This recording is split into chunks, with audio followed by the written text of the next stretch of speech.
19শে September 2025 সারা জীবনের মতো ইতিহাস হয়ে থাকবে।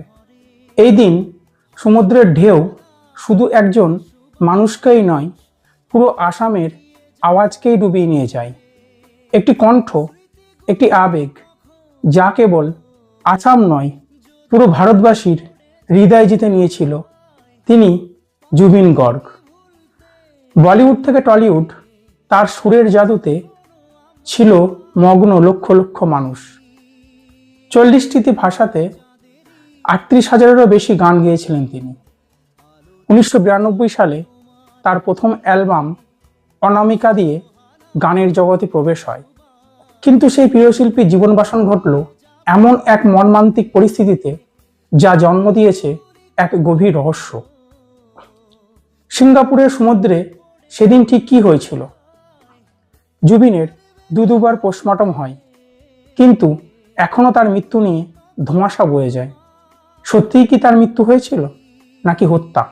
জুবিনের পোস্টমর্টমে কি এমন তথ্য আছে যা এখনো সামনে আনা গেল না? প্রাথমিকভাবে জানা গিয়েছিল সিঙ্গাপুরের এক ইয়ট টিপে জলে ডুবে তার মৃত্যু হয়। কিন্তু তারপরে তার পরিবার, তার ভক্ত ও সহকর্মীদের অভিযোগে শুরু হয় তোলপাড়। এটি কি নিছকই দুর্ঘটনা, নাকি কোনো ষড়যন্ত্র?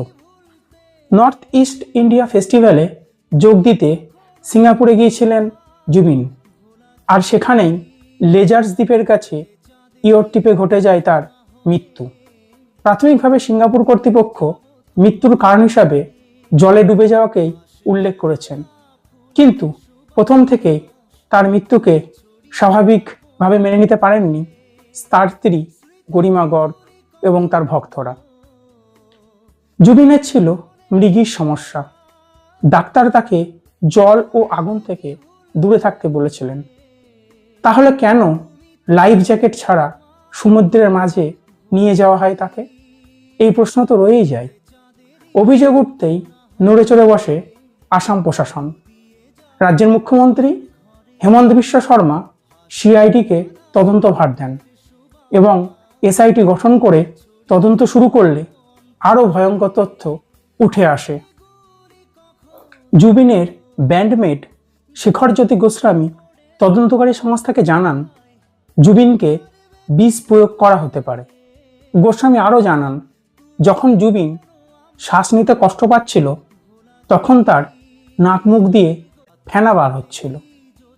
জুবিন সাঁতার জানতেন, তাই শুধুমাত্র জলে ডুবে মৃত্যু হওয়াটা তার কাছে স্বাভাবিক বিষয় ছিল না। বিষয়টি অবশ্যই সন্দেহের সৃষ্টি করে। তদন্তে আরও উঠে আসে জুবিনের নিরাপত্তা কর্মী